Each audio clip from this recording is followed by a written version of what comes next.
নমস্কার বন্ধুরা, আমি মিলন আপনাদের সবাইকে স্বাগত জানিয়ে শুরু করছি আজকের এসএলএসটির কিছু গুরুত্বপূর্ণ আলোচনা। যে টপিকগুলো নিয়ে আজকে আলোচনা করব: ফাইনাল আনসার কি কবে পাবলিশ করবে, এসএলএসটির রেজাল্ট কবে, এক্সপিরিয়েন্সের নাম্বার 10 নাম্বার রেজাল্টের আগে দেবে না পরে, মানে ইন্টারভিউর আগে না পরে, এসএসসি কি চাইছে এই নাম্বারটার ব্যাপারে, হাইকোর্ট কি বলছে এই 10 নাম্বার এক্সপিরিয়েন্সের ব্যাপারে, আগে দিতে পারবে কিনা সেই বিষয়ে, ফ্রেশাররা কি সুবিধা অসুবিধা পাবে এই 10 নম্বরের জন্য, কোন অসুবিধায় পড়তে পারে বা তাদের কোনো সুবিধা হচ্ছে, চাকরিহারারাও বিপদে, চাকরিহারারাও কিভাবে বিপদে পড়ছে সেটা নিয়ে আলোচনা করব। আর মামলার জন্য নিয়োগ কি আটকে যেতে পারে, তো এই সব টপিক নিয়ে স্টেপ বাই স্টেপ আলোচনা করব। একটু সময় নিয়ে দেখুন, ঠিক আছে? তো প্রথমে চলে আসি ফাইনাল আনসার কি কবে। তো এসএসসির যা বক্তব্য ছিল যে আমরা রেজাল্টের অনেক দিন আগে বলতে মিনিমাম এক সপ্তাহ আগে ফাইনাল আনসার কি দেবো, ফাইনাল আনসার কি দিয়ে দেবো, তারপরে রেজাল্ট পাবলিশ করবো। এটা কে বলেছিল? এসএসসি বলেছিল।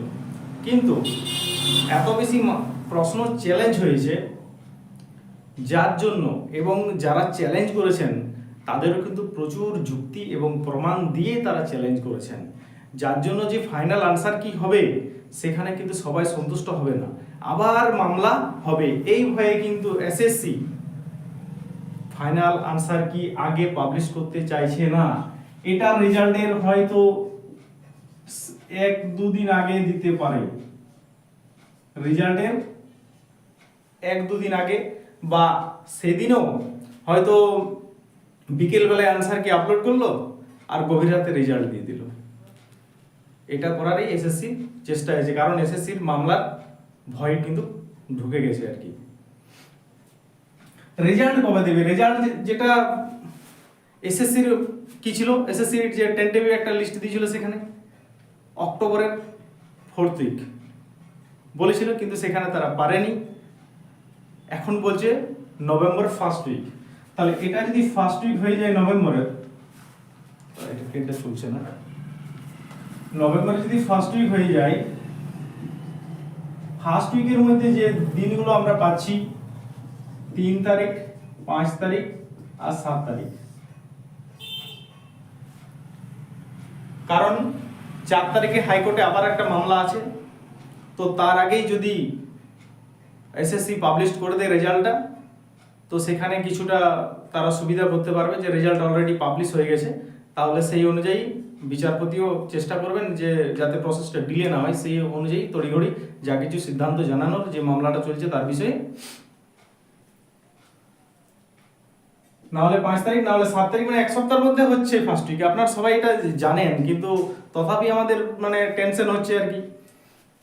কিছু করার নেই, কারণ এসএসসির মাথায় কি চলছে এটা বোঝা এখন কিন্তু আমাদের মুশকিল হয়ে যাচ্ছে, কারণ এসএসসি পরিষ্কার কিছু খুলে বলতে চাইছে না, বিভিন্ন বিষয় গোপন করার চেষ্টা করছে আর কি। কেন সেটা আপনারাও জানেন, বুঝতেই পারছেন আপনারা আর কি। এক্সপিরিয়েন্স নাম্বার 10 আগে না পরে দেবে? দেখো, এক্সপিরিয়েন্স নাম্বার 10 এটা এসএসসি বলছে। এসএসসি চেয়ারম্যান তিনি সাংবাদিক সম্মেলন করে বলেছেন, যেদিন একাদশ দ্বাদশের পরীক্ষা হয়ে গেছে, এসএলএসটি রিটেন পরীক্ষা, সেদিনই সাংবাদিক সম্মেলনে তিনি বলেছেন যে না, আমাদের গ্যাজেটে পরিষ্কার দেওয়াই আছে।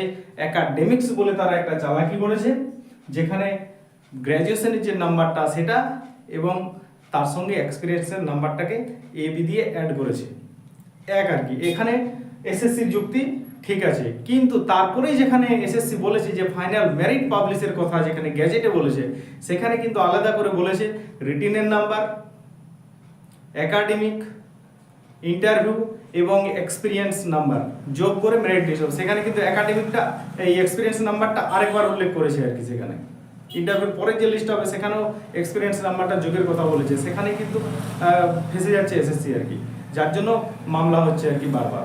সেটা নিয়ে হাইকোর্ট কি বলছে? হাইকোর্ট কিন্তু আগের দিনে, গত যেদিন মামলাটা হয়েছে, শুনানি হয়েছিল, সেদিন কিন্তু এর কাছে জানতে চেয়েছিল এসএসসির চেয়ারম্যানের, এসএসসির আইনজীবীর কাছে, কিন্তু কল্যাণবাবু স্পষ্ট করে কিছু বলেননি, সেটাকে চেপে দিতে চাইছিলেন।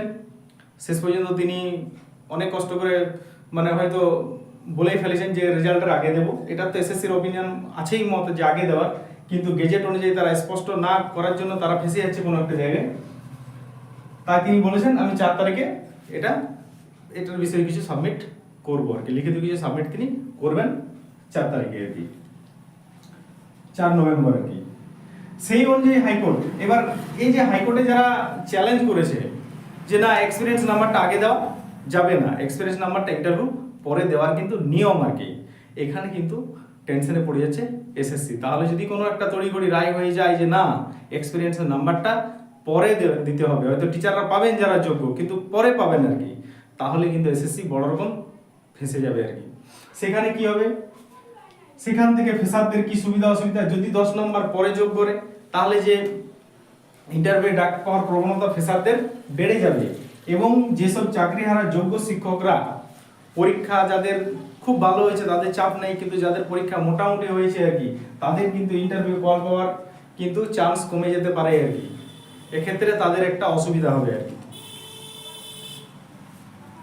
চাকরিহারারাও বিপদে, তাহলে চাকরিহারারাও কিভাবে বিপদে পড়ছে, এসএসসি যে জট পাকানোর চেষ্টা করছে এক্সপিরিয়েন্স নাম্বার নিয়ে কিন্তু ক্লিয়ারলি কিছু বলতে চাইছে না। প্রথম হয়তো এসএসসি ভেবেছিল যে যারা 2016 সালে যারা যোগ্য চাকরিহারা তারাই শুধু এক্সপিরিয়েন্স নাম্বার চেয়ে আবেদন করবে, কিন্তু যখন অ্যাপ্লিকেশন প্রক্রিয়া চলেছে সেখানে তারা দেখেছেন যে 2016 সালের চাকরিহারারা বাদ দিয়েও সেখানে আরও অনেক সংখ্যক প্রচুর ক্যান্ডিডেট কিন্তু এক্সপিরিয়েন্স নাম্বার চেয়ে আবেদন করেছেন, এবং যেহেতু এক্সপিরিয়েন্সের নাম্বারটার ব্যাপারে এসএসসির কোনো ক্লিয়ারিটি নেই আর কি, ক্লিয়ার কিছু গাইডলাইন দেয়নি, যার জন্য কিন্তু এসএসসি তাদেরকে নাম্বার দেবে না সেটাও স্বীকার করতে পারছে না যে নাম্বার দেবো না বলে আর কি। এবং তাদেরকে যদি নাম্বার সবাইকে দিয়ে দেয় যতজন অ্যাপ্লাই করেছেন তাহলে মহা বিপদে পড়তে পারে ফ্রেশাররা, আর তার সঙ্গে চাকরিহারারাও বিপদে পড়বে। কারণ কি, চাকরিহারারাও কিন্তু তাদের মধ্যে বিভিন্ন সাবজেক্টে কম্পিটিশন হয়ে যাবে, তারাও কিন্তু সবাই ডাক পাবে না, এমন একটা সমস্যা হতে পারে। এটার একটা সমাধান আছে, এসএসসি যদি প্রচুর সংখ্যক যদি সিট আপডেট যদি করে দেয় এসএসসি, ভ্যাকেন্সি যদি আপডেট করে দেয় তাহলে কিন্তু এটার সমাধান হবে আর কি। তার জন্য আমাদের সকলেরই এসএসসির কাছে দাবি করা উচিত যদি ভ্যাকেন্সিটা আপডেট করে, তাহলে চাকরিহারাদেরও একটা সুরাহা হবে এবং যারা ফ্রেশার আছে তারাও কিন্তু কিছু সংখ্যক ডাক পাবে। না হলে কিন্তু যে এক্সপিরিয়েন্স নাম্বার চেয়ে যতজন অ্যাপ্লিকেশন করেছেন সবাই যদি পেয়ে যায় তাহলে অনেক ফ্রেশার ভালো পরীক্ষা দিয়েও পাবে না আর কি, আর চাকরিহারারাও যাদের পরীক্ষা একটু খারাপ হয়েছে তারাও কিন্তু ডাক পাবে না আর কি। এটা নিয়ে একটা মহা জট এবং সমস্যা সৃষ্টি হবে আর কি, যেটার মূল কারণ এসএসসির গেজেটে সঠিক গাইডেন্স না দেওয়া আর কি। বেশি চালাকি করতে গিয়ে এসএসসি কিন্তু এই সমস্যাটা তৈরি করছে আর কি। আচ্ছা, যারা যোগ্য চাকরিহারা আছেন তাদের প্রতি শ্রদ্ধা রেখেই বলছি আর কি যে এক্সপিরিয়েন্স নাম্বারটা আপনাদের পাওয়া দরকার, কারণ চাকরিটা আপনারা যোগ্যতায় পেয়েছেন আর কি। তার সঙ্গে যারা ধরুন 2016 সালে ভালো পরীক্ষা দিয়েছিল এবং তারা ওই ফেক ক্যান্ডিডেট ঢুকে যাওয়ার জন্য, ভুতুড়ে ক্যান্ডিডেট ঢুকে যাওয়ার জন্য, দুর্নীতির জন্য যারা নট কল ফর ভেরিফিকেশন অথচ ইন্টারভিউ তারা ডাক পায়নি বা ইন্টারভিউ ডাক পেয়েও যারা চাকরিটা পায়নি, তারা কিন্তু আজ কতটা সমস্যায় পড়ছে, সবচেয়ে তো বঞ্চিত তারা আর কি। তো তাদের ক্ষেত্রেও কিন্তু মহা বিপদ আর কি, যার জন্য এটা নিয়ে বিরাট একটা জট চলছে 10 নম্বর নিয়ে। এসএসসি ভাবছিল হয়তো কেউ কিছু বুঝবে না, আমরা নিজেদের মতো সব কিছু করে নিতে পারবো, কিন্তু অতটা সহজ নয়, ঠিক আছে। আরও ক্লিয়ার করা উচিত ছিল এসএসসির এই ব্যাপারটা। মামলার জন্য নিয়োগ কি আটকাবে? মামলার জন্য যেহেতু সুপ্রিম কোর্টের একটা অর্ডার আছে যে নির্দিষ্ট সময়ের মধ্যেই শেষ করতে হবে, কিন্তু এসএসসি তো বিভিন্ন টালবাহানা করে সময় আরও চেয়ে নিচ্ছে, সেটা হয়তো বড় জোর 1 মাস দিতে পারে, বড় জোর জানুয়ারিটা দিতে পারে, কিন্তু মাঝে মাঝে মামলার জন্য যে তাদের যে একটা নির্দিষ্ট সময়, সেই নির্দিষ্ট সময় কিন্তু পিছিয়ে যেতে পারে বিভিন্ন মামলায়, বারবার হয়তো কিছুটা হলেও আটকাবে, পুরোপুরি আটকাতে পারবে না আর কি, যেহেতু সুপ্রিম কোর্টের একটা অর্ডার রয়েছে। কিন্তু তথাপি বিভিন্ন মামলার জন্য মাঝে মাঝে প্রসেসটা যে স্পিডে চলছে সেটা কিন্তু আর সেই অনুযায়ী চলবে না। এমনিতেই তো তারা বলে দিয়েছে আর কি, প্রে করেছে সুপ্রিম কোর্টে যে আমরা ওই ইসের মধ্যে 31 ডিসেম্বরের মধ্যে আমরা কমপ্লিট করতে পারছি না, হয়তো 11-12টা আমরা করে দেবো, 9-10টা পারবো না আর কি। তো তারা একটা আবেদন করে রেখেছে আর কি, তথাপি বিভিন্ন মামলা হবে। দেখুন ফাইনাল আনসারকে পাবলিশ সাথে সাথে দেখবে অনেকেই মামলা করবেন আর কি, সেখানে আর একটা সমস্যা তৈরি হতে পারে। তারপরে এই ইন্টারভিউ নাম্বার, এই 10 নম্বর যে ভেরিফিকেশনের আগে যে 10 নম্বরটা দেবে আর কি, সেটা নিয়ে এখন 4 তারিখে 4 নভেম্বর হাইকোর্টে মামলা রয়েছে। আপনারা সবাই হয়তো সেদিকে তাকিয়েছেন, আমরাও দেখছি যে কি হয়। সেখানে কিন্তু যদি বলে দেয় যে ইন্টারভিউর পরে যে নাম্বারটা দেবে আর কি, তাহলে কিন্তু আরেকটা সমস্যায় পড়বে এসএসসি, সেক্ষেত্রে ফ্রেশাররা একটু বাড়তি সুযোগ পাবে আর কি। তো এই নিয়ে আজকের আলোচনা করলাম। যদি ভিডিওটা ভালো লাগে প্লিজ লাইক দেবেন, বন্ধুদের মধ্যে শেয়ার করে দেবেন, নতুন হলে সাবস্ক্রাইব করে রাখবেন, কারণ আমার কাছে যদি কিছু আপডেট থাকে তো আমি আপনাদের সাথে শেয়ার করব। ঠিক আছে, আপনাদের মতামত কমেন্টে জানান। ক্লাসটা শেষ পর্যন্ত দেখার জন্য অসংখ্য ধন্যবাদ। Thank you.